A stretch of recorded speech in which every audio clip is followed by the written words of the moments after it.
Hello, Blue Jays fans, and welcome to episode 332 of the Jays from the Couch radio podcast, brought to you by JaysFromTheCouch.com. We've got a great episode for you this week.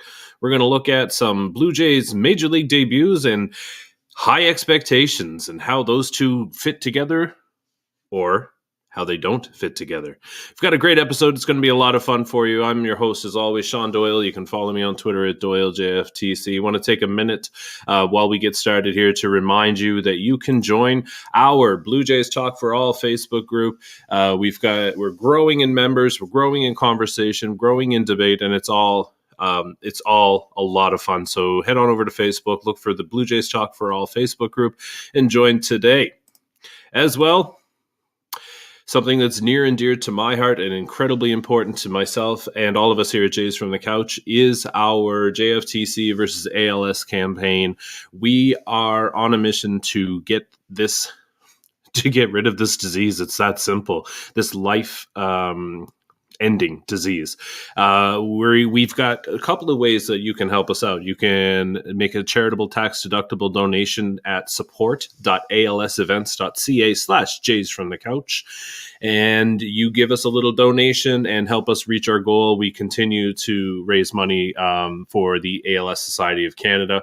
Or, if you wish, you can head over to our Redbubble shop and get yourself some swag. Stuff we all get. Swag, Jays from the Couch merchandise, Jays from the Couch radio podcast merchandise. We've got the On Fact Circle and Sunny Side of the Dome. Everything that Jays from the Couch brings to you, we've slapped it on a bunch of merchandise, and you can get yours today. And guess what? 100% of the profits go directly to the ALS Society of Canada, again, to help them in their research so that one day we can make ALS history. We've got a great episode for you this week. We're going to dive into some Major League debuts and talk. We're going to talk some Vladdy, maybe even some old school names that you haven't thought of in a while. We're going to bring those up. And to help me do all of that, we've got host of the On Feck Circle Tuesdays, 6 p.m. Eastern Time. It's the Feckless Wonder himself, Steve Feck. Good evening, sir. Good evening, Sean. Hey, I want to do a quick public service announcement. If you get an email asking for donations for the JFtC versus FEK campaign to wipe me off of the show, or the On Tech Circle here at a podcast, it is a scam. I understand it is such a tempting thing to try to open and want to contribute to drive me off forever and wipe me off of Jays from the Couch, but it is a scam. So only open up JFtC versus ALS stuff.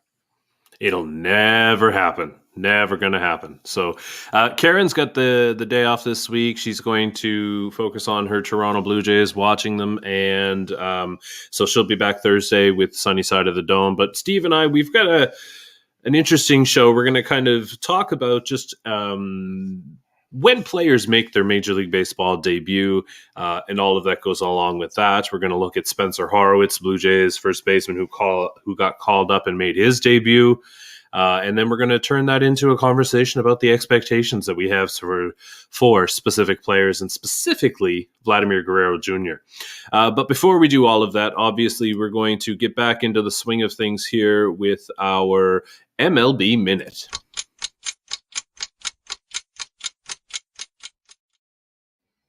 So, in case you've forgotten, the MLB Minute is an opportunity for each of us to wax poetic, as they say, about a particular topic going around Major League Baseball. We get 1 minute before the timer goes off. That is on my phone right here next to me. That sound means that your time is up. And we'll go around the horn, each kind of weighing in on a particular topic. And today our topic is just that, making your Major League Baseball debuts.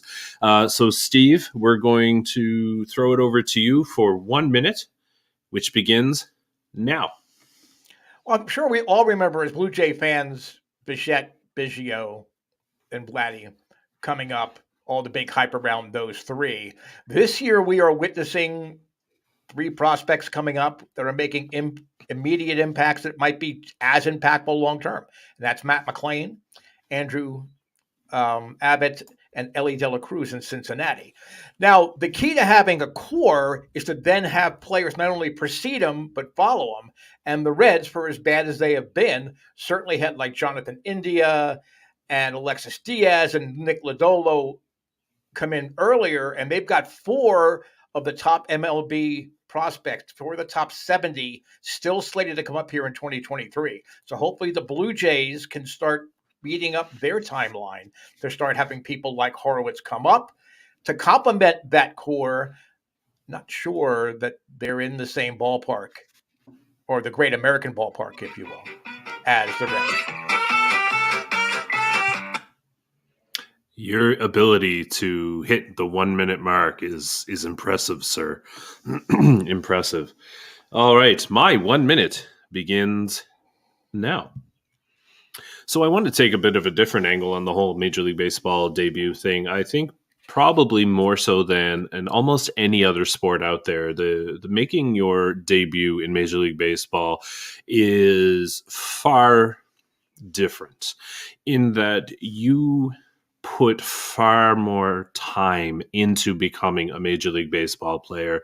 Let's say you're drafted at a young age, and then you could spend up to 6 years in the minor league system trying to bang down the door and improve and get to the point where you can finally make it to the show. We have thousands and thousands of minor league players who may never get that opportunity. And so when a player does make their Major League Baseball debut, I think it's something that we really need to take a step back and appreciate, just for the rarity and also the sacrifice, the hard work that each player has put into it. And I think the one thing that kind of points that out is when Spencer Horwitz made his debut and got his first hit.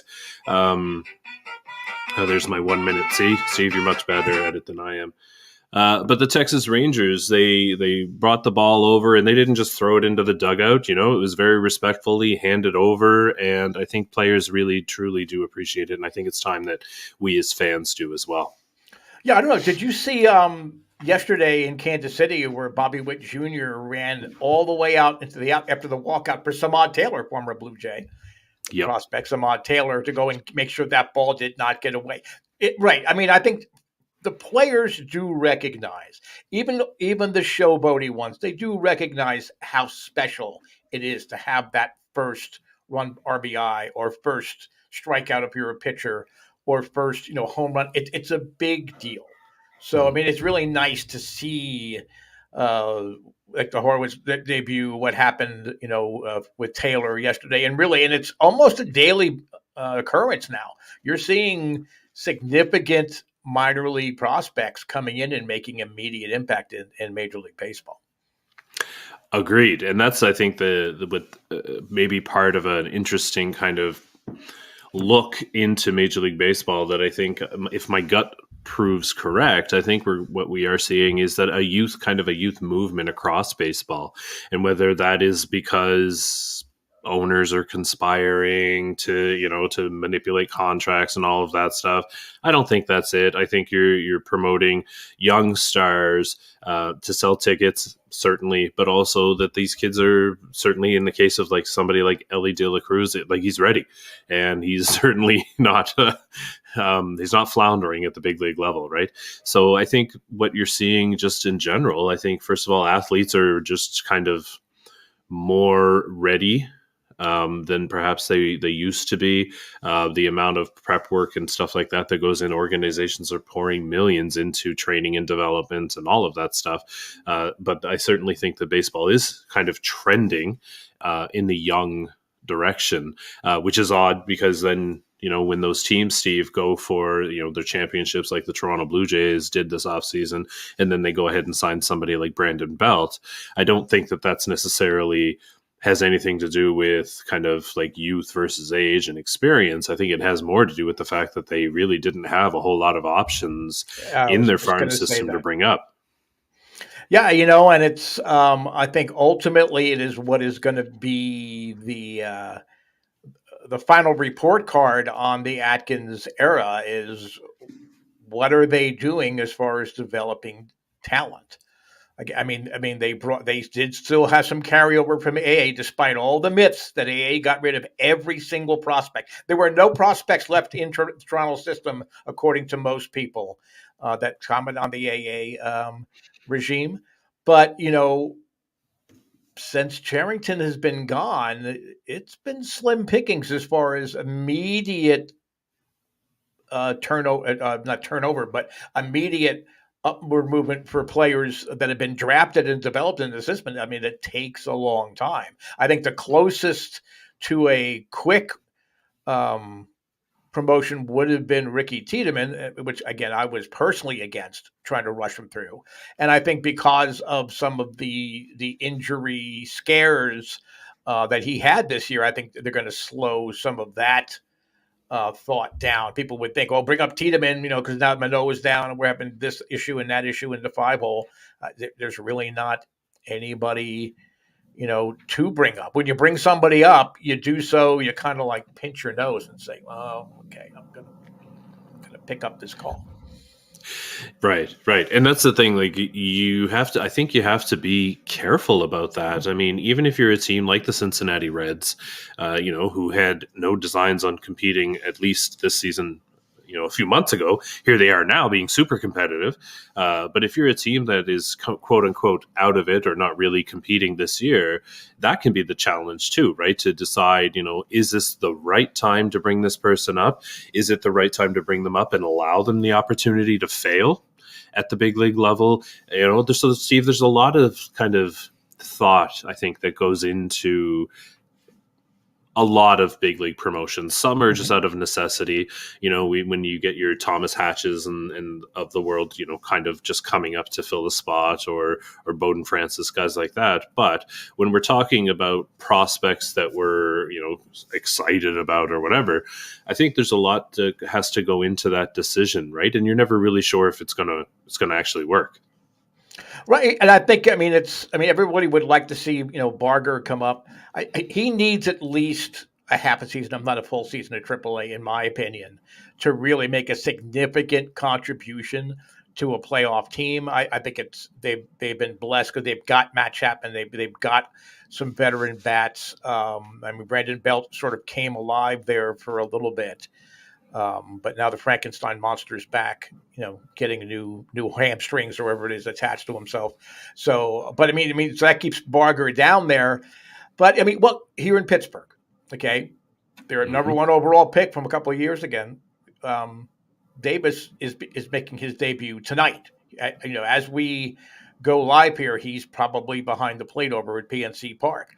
Right this weekend on Friday, they brought up Doug Moglinski, who was the first number one draft pick that Sherrington picked when he came to Pittsburgh. So his first draft in 2020, his first number one pick is already in the majors. So again, and the Pirates in theory are still in it in a less than, I don't want to say less than competitive, but again, I love the NL Central. I think it's fascinating. I think it's a fascinating division. But again, they're not the AL East. It's not the AL West, out there, in the NL Central. But you have a lot of teams. You've got the veteran teams like the Cardinals who are struggling and trying to keep their stars up, but they're really struggling. And then you've got the young teams like you mentioned, the Reds, and I just talked about the Pirates, who are technically in it. They're within striking distance of first place, yet they're still willing to go to they have enough confidence in their system that they can dip into that farm system and bring players up.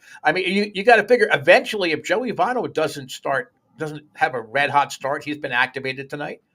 What do the fans start booing him? Because you now have got people like Spencer Steer or whatever it is on the bench, or keeping these young prospects in the minors. Do the veteran players now have a much shorter leash as far as what they're able to do? Right, and I think that in the case of the Reds, I think that might be a different scenario than they envisioned a few months ago, as far as where they are in the standings. But we should also mention, by the way, the Arizona Diamondbacks, who again riding the youth movement as well, down in the desert. Good for them. But let's talk about Spencer Horwitz here. Made his big league debut just this past weekend in Texas, and first at bat, you walk up to the plate. You are officially a Major League Baseball player. You walk onto that field. It's your turn. Everybody's looking at you. Your parents and your family are in the stands, and everybody's watching at home. And you somehow have to key in and focus on the pitch that's coming.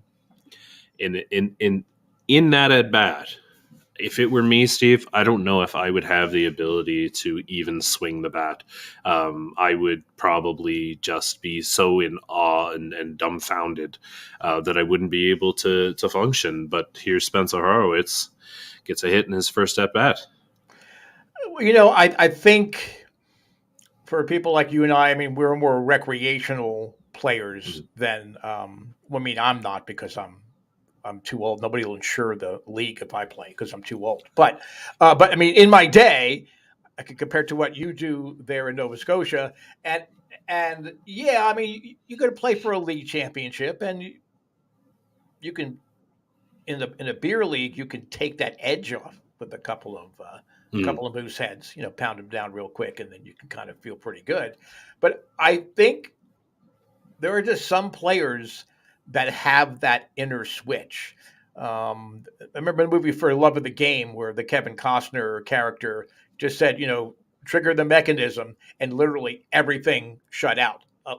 Some players are just so focused they can do that.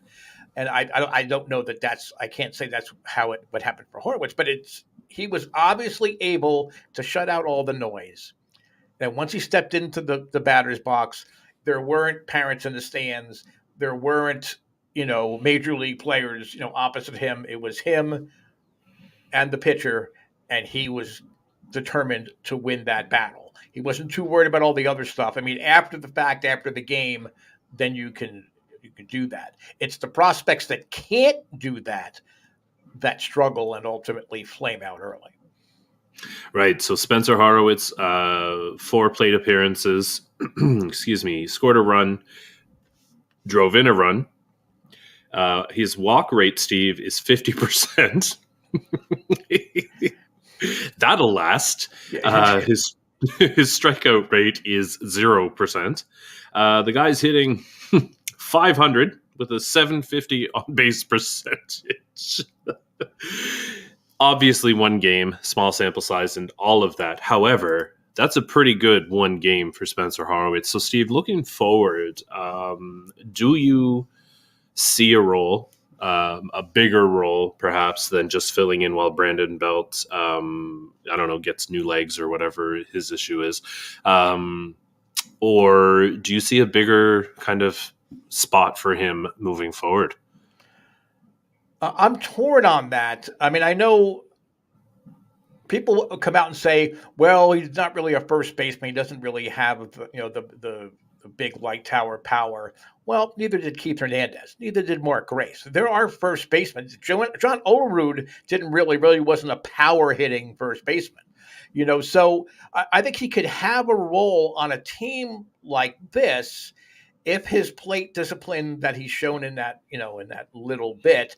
But I mean, I have watched some Bison games, over the course of the year, and he seems to be pretty quiet in the box, and he seems to be a pretty decent situational hitter. I mean, it's different, playing against Rochester or Syracuse than it is playing against, the Astros and the Yankees and the Red Sox. But I mean, if he can prove that he has that discipline, and I know people are going to jump all over me for this, but now you have a trade chip in Brandon Belt that you can then add to the deal as a sweetener for you to get a piece.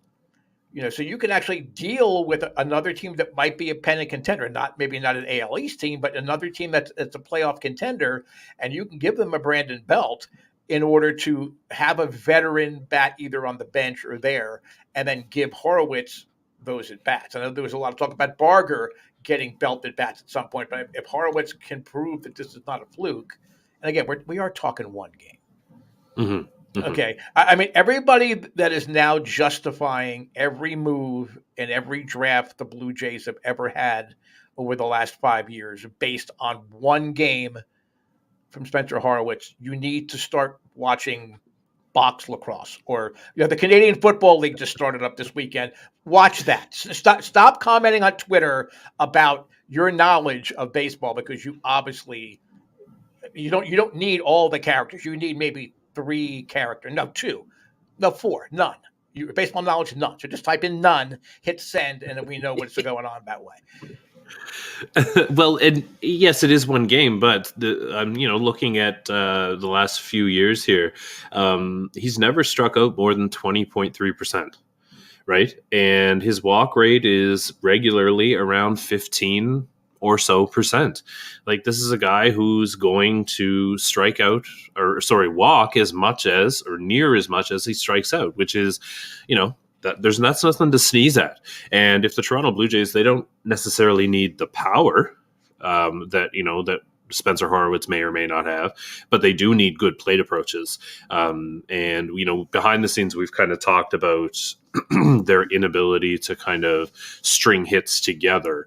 As opposed to, they'll get a few hits here, a few hits there, but the sustained attack kind of thing. And you know what? It's not all home runs and doubles and triples and things like that. It's guys putting together good at-bats and getting on base and so on. So maybe there is a spot for Spencer Horwitz. I don't see that playing out once Brandon Belt gets back. I think, the Toronto Blue Jays, even if they're going to offer up Brandon Belt as trade bait, they're going to need to show that he can play. To kind of establish whatever value they can, because he was hitting rather well before he got hurt. Spencer Horwitz, though, could be a showcase for him as well if another team is interested. So it could go either way. But regardless, it's rather interesting. I love watching guys make their major league debuts, Steve. And I want to talk now. Rachel, watching at home on Facebook, has a great question here. Some of your most memorable debuts for the Jays. Now, I will preface this by reminding everybody that Steve will be able to remember far more debuts than I am able to. But I think probably for me, Steve, the most memorable is JP Arancibia coming up. I believe it was 08. I could be wrong about that, but 4 for 4. I think he hit a home run, maybe 2, but definitely 1 home run. He got 4 hits and electrified Rogers Center in his debut. For me, that's probably the most memorable. How about you? Well, again, my mind automatically drifts back to the early days, of the Jays, and the core of those teams that eventually won a division in '85. So you're the Tony Fernandez's, Lloyd Mosby, Jesse Barfield, who was a personal favorite. I didn't get Steve's debut, but certainly when he in '79 on, when he really started taking on a bigger role, I remember that. But I would probably say it was George Bell's debut, because you heard so much about him. And again, we're talking 82, 83. 83, I think, was his debut. And so we didn't have Baseball America available online. You couldn't hit a button on a computer or on your phone. And my cell phone. I had to go into weight training to carry my cell phone around. So it's not like we have it now. You only heard stories in the sporting news, or maybe on a post-game show when they would give an occasional 2-minute nod to minor leaguers. You kept hearing this name, George Bell, and then you saw him, and you were in awe right away when you saw what a specimen he was. Mm. And I don't want to say that his first game, I don't believe he homered in his first game. I do know he got some kind of hit, but you saw him standing in the batter's box, and you said, the future is now. Mm-hmm. And that was my feeling seeing George Bell for the first time. But you could go through.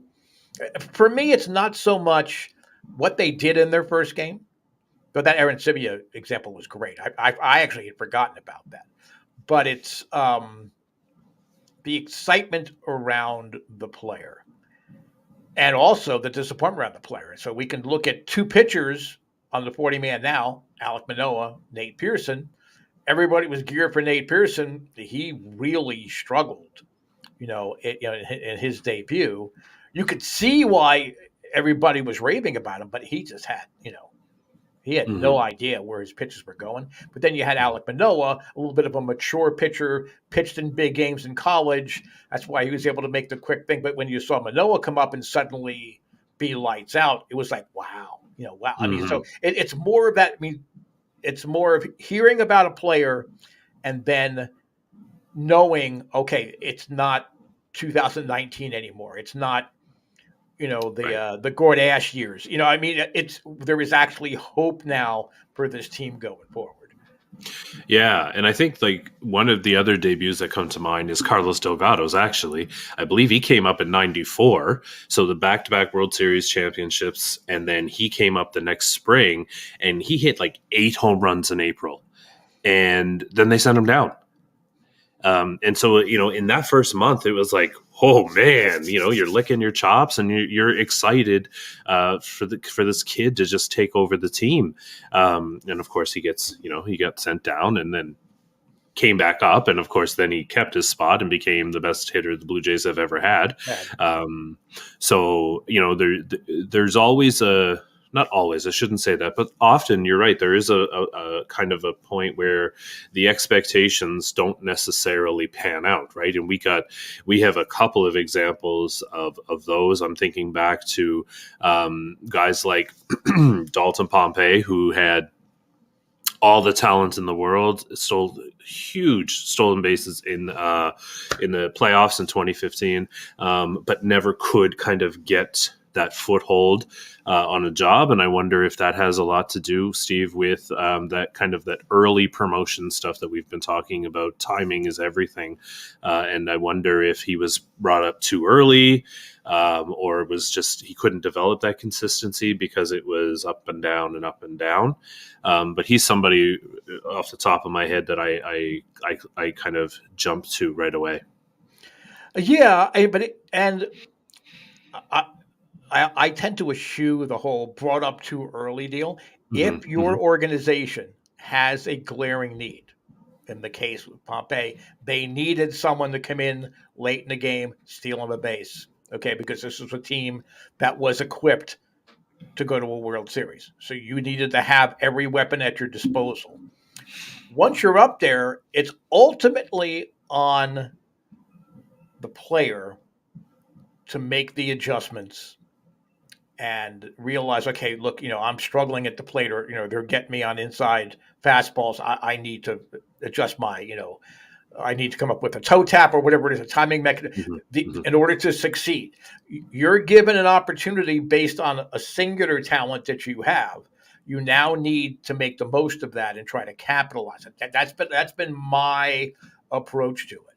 That's why I don't like when you have young pitchers come up, you take them out in the 5th inning, or you take them out in the 4th inning.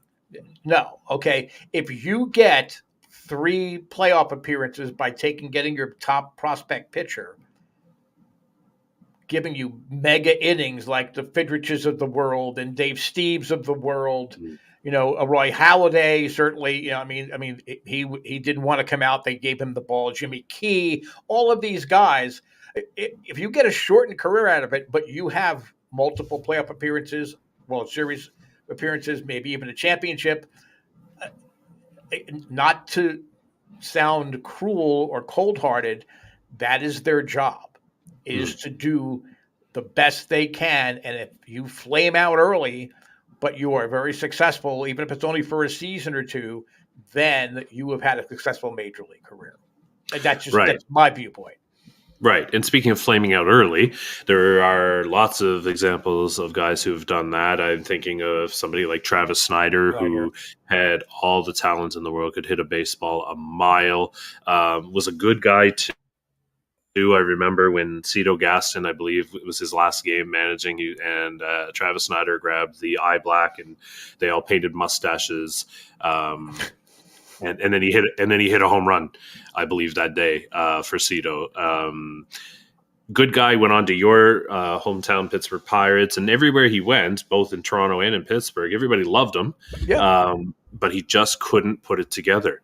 Think about Eric Hinsky, who rookie of the year, third baseman, and then kind of fizzled out a little bit. And one guy in particular, Steve, who I will admit I had a massive man crush on. I loved watching him play. The energy that he brought was another third baseman, Canadian Brett Lawrie, who absolutely just kind of fizzled. And then he may even be somebody who now I don't even think this front office, Toronto's current front office, would touch with a 10-foot pole, even if he was the most talented guy on the field, just because of he could not get his head right. But those are some examples, Steve. What are some other guys who you think of who you had high expectations for and they kind of just didn't live up to it, or they kind of just were a flash in the pan, so to speak? I would say Sanchez is that kind of guy for me. Did he have a good career? He did. Was he what we expected him to be? No. Therefore, he was a failure. He wasn't failure. I mean, he was a serviceable major league pitcher. He sort of had a little bit of a resurgence when he went to, I think it was San Francisco. But it's guys like that, and I think that's what it explains a big reason as to why Charlie Montoyo was the manager of the Blue Jays and hired in 2019, and now Schneider is following him, because if you're gonna really put all your chips in on a youth movement, you need a guy like Charlie Montoyo whose teaching skills, his interactions skills, experience working with minor leaguers, that helps put players at ease. It's why John Gibbons, in my opinion, was jettisoned, because they felt that they had a lot of talent that would be coming up. The core we talked about earlier in the MLB Minute, whatever it would be. John Gibbons is not the kind of manager you want to have at the helm. Cito Gaston was another guy. You talked about Carlos Delgado going down after 8 home runs in April. Cito was infamous for not playing young players or not giving them real opportunities. So I mean, he got a lot of his opportunities because I want to say he played left field for a while in that first month that he was up. And he caught, but I want to say he played in the outfield for a little bit too, because they had an injury or something was going on. So Cito was kind of forced to have to use him, and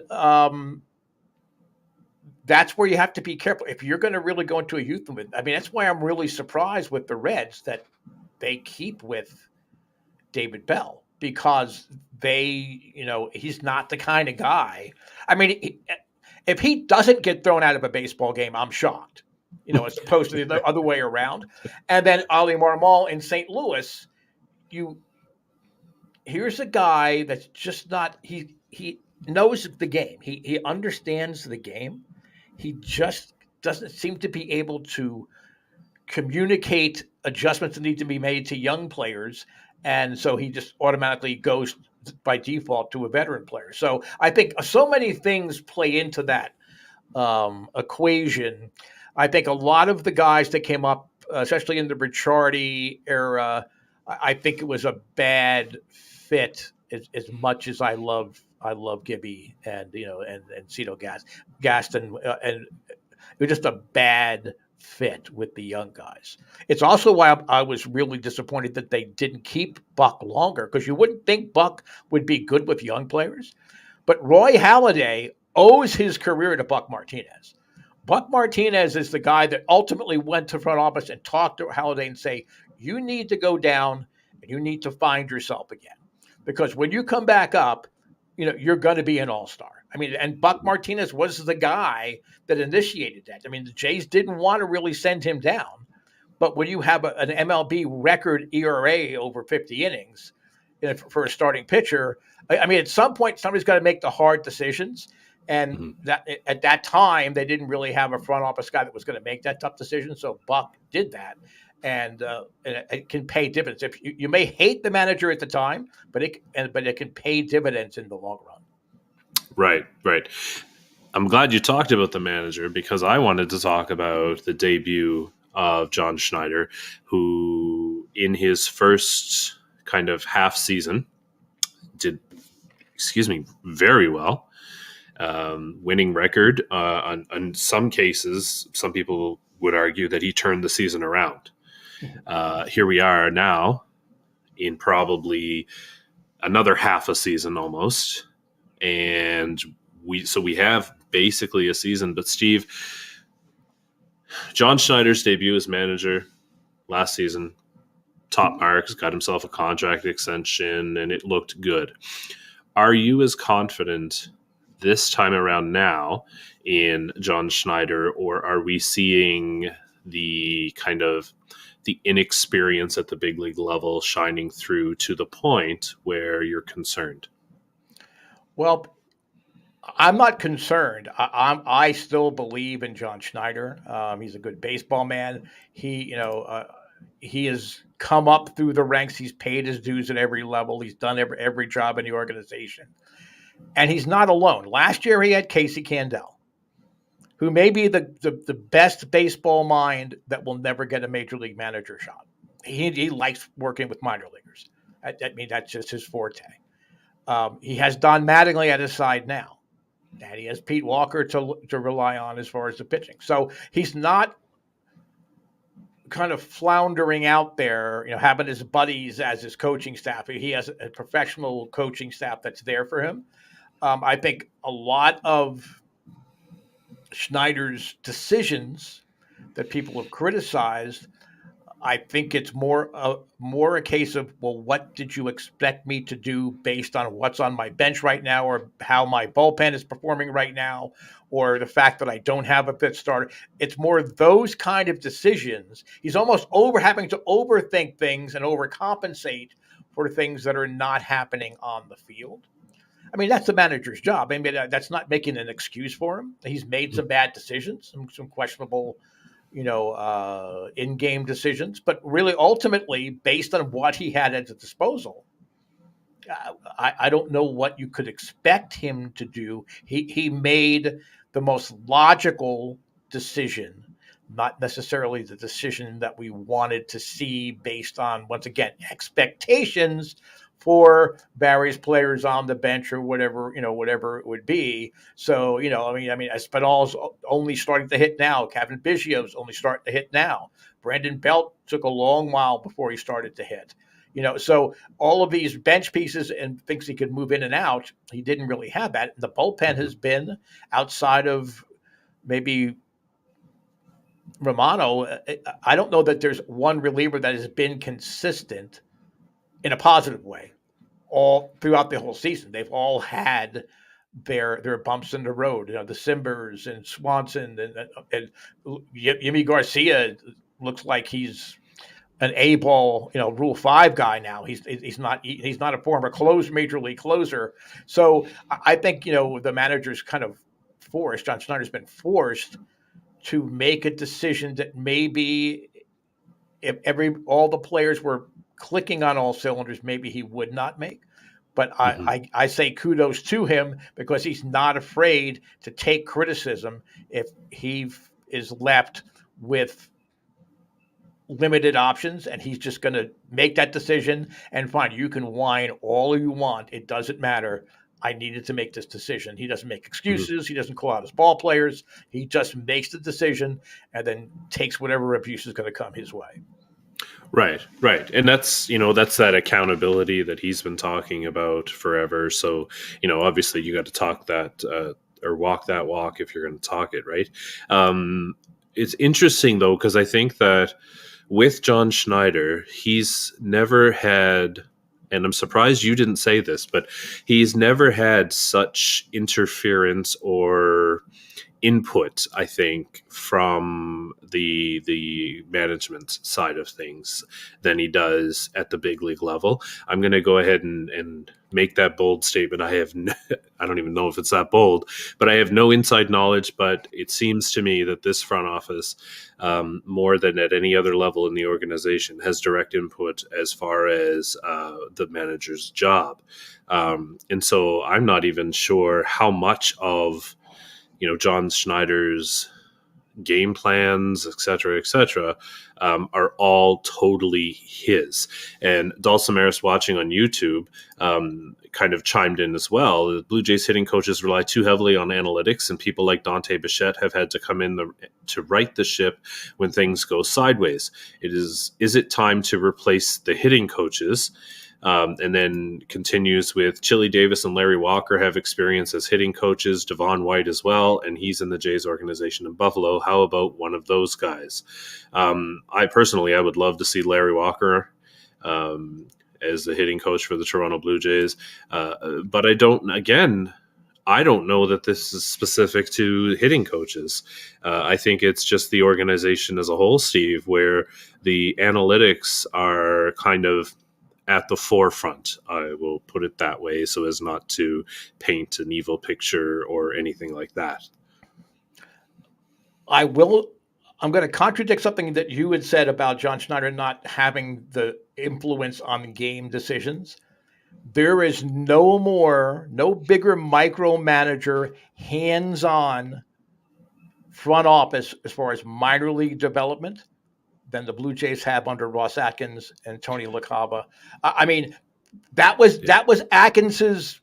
That's why people were just thrilled that he got reassigned when he was in Cleveland, when Shapiro got kicked up to president, and a lot of that minor league operation stuff was taken out of his hands, because he has a plan and he's not very flexible. It is rigid. This is the plan.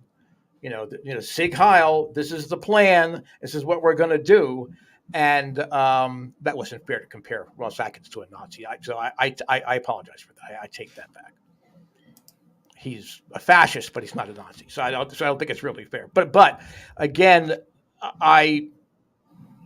Schneider, because he came up in the organization, knows what he can get away with and how far he can push the envelope. And that's where I think having Casey Candel with him last year was great, because Candel had been at AAA. They had worked with Shapiro and Atkins in Cleveland. Candel, he knows how they operate. So he was able to say, look, okay, they're saying do this.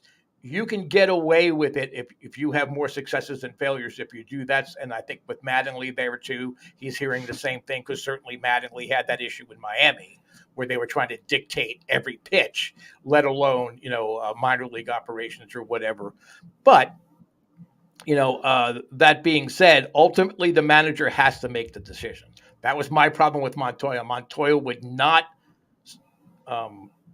drift away from the plan. The plan was the plan. Schneider is not afraid to get the criticism, not only from the press and the fans, but also the front office. I mean, basically, he's a stand-up guy, and eventually, as long as he wins, the front office is going to give him a little bit longer leash, a little bit looser leash, I think, as it goes on. Right. Yeah, no, and I don't have any kind of information that would indicate one way or another just how much input the front office has on day-to-day, game-to-game, pitch-to-pitch decisions. But man, you just said how involved they are in the minor leagues. Like, we're talking about the big leagues. You can't tell me that they're not involved, game-to-game, day-to-day. But we are getting down on time here, and I wanted to talk about one of probably the biggest in recent memory, Steve, one of the biggest debuts that came with exponential expectations, and that is Vladimir Guerrero Jr. We heard about this guy for years as still a teenager, and everywhere he went, in Lansing and everywhere he went, he set the world on fire. And outside of his 2021 season, where, he narrowly lost to Shohei Ohtani for MVP with his 48 home runs and so on and so on and so on. Steve, there's a lot going on here about whether or not Vladdy is living up to expectations. And before we kind of get into your answer as to whether he is or he isn't, what are your impressions, first of all, just about this conversation with regard to Vladdy and the expectations that we've it almost feels like there's a disappointment, right? To some extent, you almost wish that Vladdy didn't have that year at the stage of his career that he had it. And I'm going to go old school and go to my boyhood hero, Carl Yastrzemski. Yastrzemski, he was considered when he played college ball at Notre Dame, when he was an amateur playing out in Long Island. Everybody kept expecting him. He's the next Ted Williams. He was never going to be Ted Williams. He wasn't that kind of a hitter. He won a couple of batting titles, but he didn't have the power. He wasn't driving in the runs. He wasn't the big, exciting guy. He was an unbelievable acrobatic outfielder. Oh, but he wasn't like the thumper. He wasn't the guy. We love Tony Conigliaro more because he hits those home runs and he's good looking and smiles at the chicks in the stands and all that type of stuff. But then in his 8th year, 1967, he had a Triple Crown year. And he was ready for that then. He committed himself to getting himself in the best shape possible to finally put all of the whispers that and they weren't necessarily whispers among the Red Sox faithful, that he was a bust, that you should get rid of him. He'll never amount to anything. The legend of Carl Yastrzemski happened not in his rookie year, not in his 3rd year, not in his 4th year when he won a batting title, but in 1967 in his 8th year. Vladdy to have the kind of season, and it was a historical season on so many levels. You look at Baseball Reference on the back of his baseball card, a lot of black, bold face print, meaning league leader, major league leader, whatever it would be. So as wonderful it was for us to experience that and cheer that on, it may have been... It's the albatross that will never get out from around his neck. Mm-hmm. Mm-hmm. I let me just real quick to give you an idea.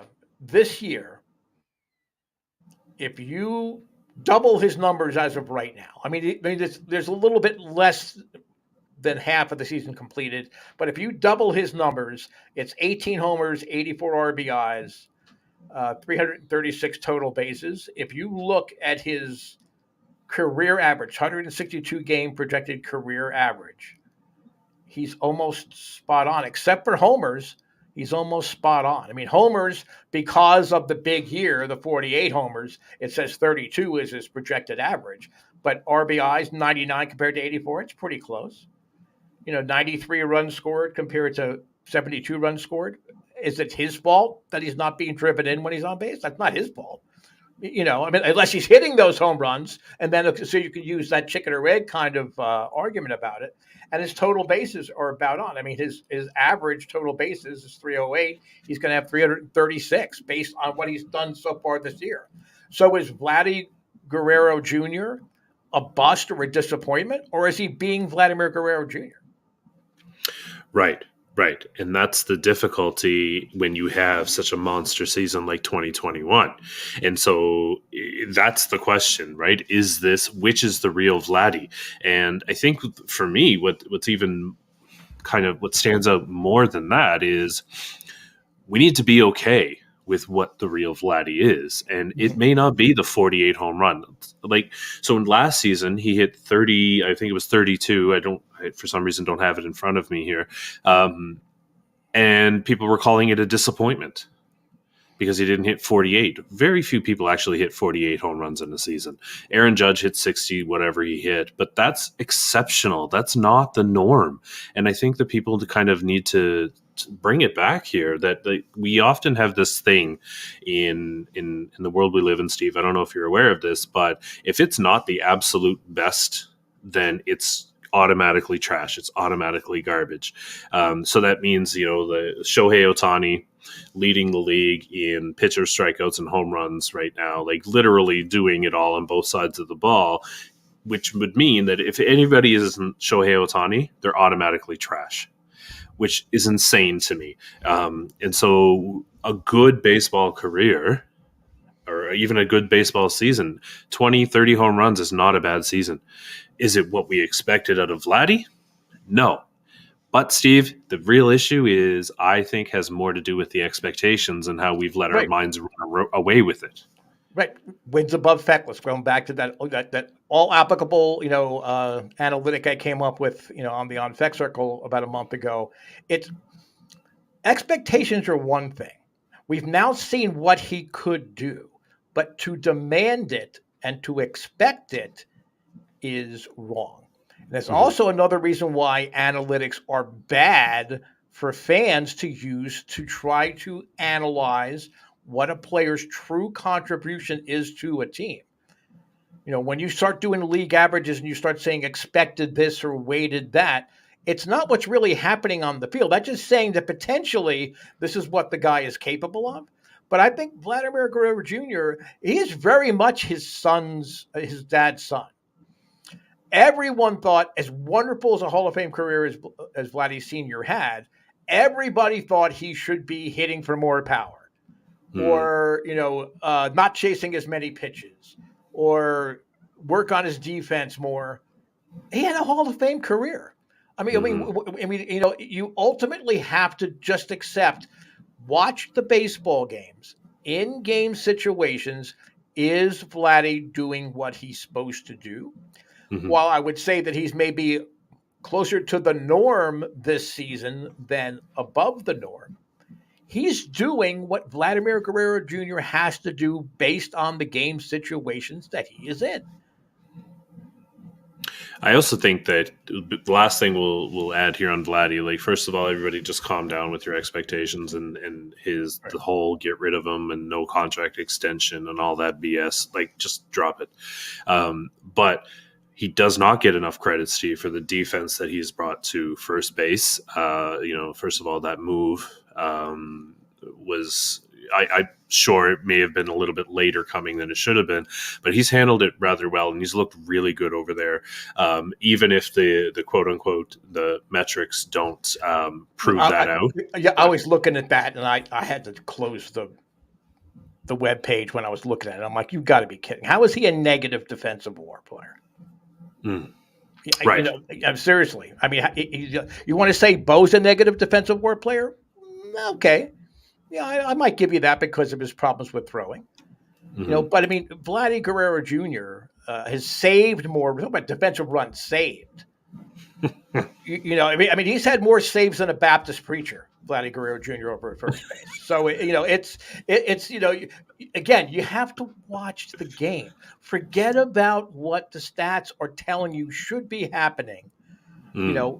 Watch the game. Did he make the defensive play?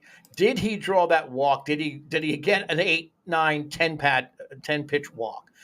Did he get a base hit? Okay, he only has one homer at the Rogers Center. But how many runs batted in does he have at the Rogers Center? How many runs scored does he have at the Rogers Center? That's what you have to focus on. So, yeah, I mean, people really need to get over themselves with this criticism of Vladimir Guerrero Jr. And that's not me being a fanboy about it. I mean, I still think he should be an outfielder, because I really worry about him getting an injury to his hand or his wrist over at first base. But I mean, Vladdy Guerrero Jr. is what Vladdy Guerrero Jr. is. It's not what 2021 is. It's what he is as a ball player. Right. And if you're wondering what's up with that, go look at his dad's stats. He is his dad's son. Season to season to season to season, he is a consistent contributor. He is his dad's son, and he's probably even a better version than his dad. And following the up and downs of a regular Major League Baseball season, any 2-month stretch, somebody can look really poor or really good if that's all you're looking at. By the end of the season, if you're not glad Vladdy is a Toronto Blue Jay, then there's something wrong with you, and you need to give your head a shake. But, Steve, we're almost out of time here, which means the return. I am so excited. The return of fake Blue Jays news. And in case you've forgotten or you weren't aware, we throw a bunch of news stories in here just to have some fun, to make you laugh, hopefully. If not, then it's just for fun anyway, so it doesn't matter if you laugh or find it funny. It's all fake. Everything's made up, and the points don't matter. Steve, over to you. Thank you. Well, there's breaking news out of the commissioner's office, Shaun. Major League Baseball has announced it is launching an investigation into player movement between the Toronto Blue Jays and the Pittsburgh Pirates since Ben Cherington left Toronto to take over baseball operations in Pittsburgh. In a statement released about an hour before we went live, Commissioner Rob Manfred said MLB was reacting to numerous complaints from the MLBPA and Pirates fans filed with the league. Since Cherington took over before the 2020 season, Anthony Alford, Zach Collins, Anthony Banda, and Vinny Capra among others, have been signed after being released by the Blue Jays or claimed off waivers or been inexplicably, in the case of Capra, traded for. And the statement specifically addressed the almost monthly trades of or for Tyler Heineman, who's been a Blue Jay and a Pirate, then a Pirate and a Blue Jay and a Pirate, back and forth and back and forth. MLB will also investigate why the likes of Gerard Dyson, Gregory Polanco, and Zach Thompson have been added by Ross Atkins after being released by the Pirates. And there's no official word yet from either the Blue Jays or the Pirates, but an anonymous source close to the situation in Pittsburgh quoted Cherington as being committed to continuing to try to capitalize on bad Blue Jays personnel decisions, because Cherington wants to prove once and for all that Atkins is unfit to be an MLB GM and that the Blue Jays front office has failed miserably with drafting and developing talent since he took the job in Pittsburgh. So interesting to see what that investigation turns up. The draft combine officially gets underway on Tuesday at Chase Field in Phoenix. When asked who would be representing the team at the combine, Ross Atkins said there was no need to commit time and assets to the combine since Rogers Center employs field turf and there is not a pressing need for an organization to purchase combines or lawnmowers at this time. Also, today, June 19th, is World Sauntering Day, which the Toronto front office has declared to be a season-long practice for the 2023 season, while tomorrow, June 20th, is World Productivity Day, a day of action that will be largely ignored by the organization. Personally, I encourage Blue Jay fans to embrace National Take a Hike with the Geek Day on Tuesday. Let's all join together to hike to the Rogers Center and invite Atkins and Shapiro to take a hike out of the country and out of Blue Jays fans' lives for good. And it's lucky for us, Shaun, that today is also Las Vegas World Martini Day. Over to you. I'm still stuck on combine. I don't know why that was so funny, but it really was. All right. In other fake Blue Jays news, sticking with MLB Commissioner Rob Right Said Manfred, and Steve, I'm going to use that every time since you've coined it because I love it. Right Said Manfred recently spoke to the media. Obviously, the Oakland A's moving to Las Vegas was the subject of many gem comments. Rather than making you listen to anything Manfred had to say verbatim, Jays from the Couch has the Coles notes. First of all, according to Manfred, don't blame the owner, John Fisher. Blame the fans who didn't come out to buy tickets to watch young players become stars and then get traded away from the decrepit Coliseum. It's not the team's fault for not giving the fans something to be proud of. It's the fans, man. The fans! Of course, the mayor of Oakland denies Manfred's assertion that the city had no plan whatsoever. He came out and listed all the preparations that had happened, but according to Mayor Sheng Tao, the club's ownership was hell-bent on moving to Las Vegas anyway. Manfred conceded that may be true, but we'll still blame the fans. Manfred then weighed in on MLB teams hosting Pride Nights. He said adding logos, etc., to uniforms, hats, and all of that isn't a good idea, as it might make players uncomfortable. That's right. The same man who gave a press conference locking players out and chuckling through it is worried about making those same players uncomfortable. In this one, Manfred both sounds non-committal and very committed at the same time. I'll let you decide which. In semi-related news, Anthony Bass. That's it. That's the joke. And finally, Blue Jays catcher Alejandro Kirk has landed on the IL after getting hit on the hand by a pitch. Nothing's broken, but his hand is bruised and whatnot. Jays from the Couch has learned that the Blue Jays have a specific plan for his rehab work. They've developed a series of cheat codes for his PitchCom device. Pressing up, up, right, left, right will cause Kevin Gausman to throw a literal fireball that burns bats. Left, left, up, down, right, left causes Jose Barrios to throw a ball so heavy it breaks bats, and left, right, A, B, up, down, B, right, left, A causes Alek Manoah to throw a strike. In related news, Jays from the Couch spoke to former Blue Jays catcher Reese McGuire about Kirk's injury, and he simply had this to say, "Oh no, which hand is it?" And that has been Fake Blue Jays news. Oh, it felt really good to get back on the horse with that one. I hope you all enjoy our fake news segment. It's just a bunch of fun, just to, do something a little different and to have some fun. So I hope you all enjoy that. And of course, if you have any you want to throw out there, don't be shy. You can hit us up in the comment section on YouTube, Facebook, or Twitter, either live during the show or after the fact. We'll always get back to you there. And of course, you can download the audio version of this show and all 331 others on Apple, Google, Spotify, anywhere you find quality podcasts. You'll find Jays from the Couch. Just look us up there. Give us a little rate and review and all that stuff. It makes us feel good and helps us out as well. And don't forget the On Feck Circle, Tuesday, 6 p.m. Eastern Time, hosted by the Feckless Wonder himself, and Thursdays, Sunny Side of the Dome, hosted by Karen Suter. We've got lots of content for you on our YouTube, Facebook, and Twitter, and of course on jaysfromthecouch.com. So for all of us, here at Jays from the Couch, for Steve, for Alejandro Kirk, and Reese McGuire, this is Shaun Doyle. You can follow me on Twitter at JFtC, hoping life gives you a juicy fastball down the middle and you don't miss it. Take care.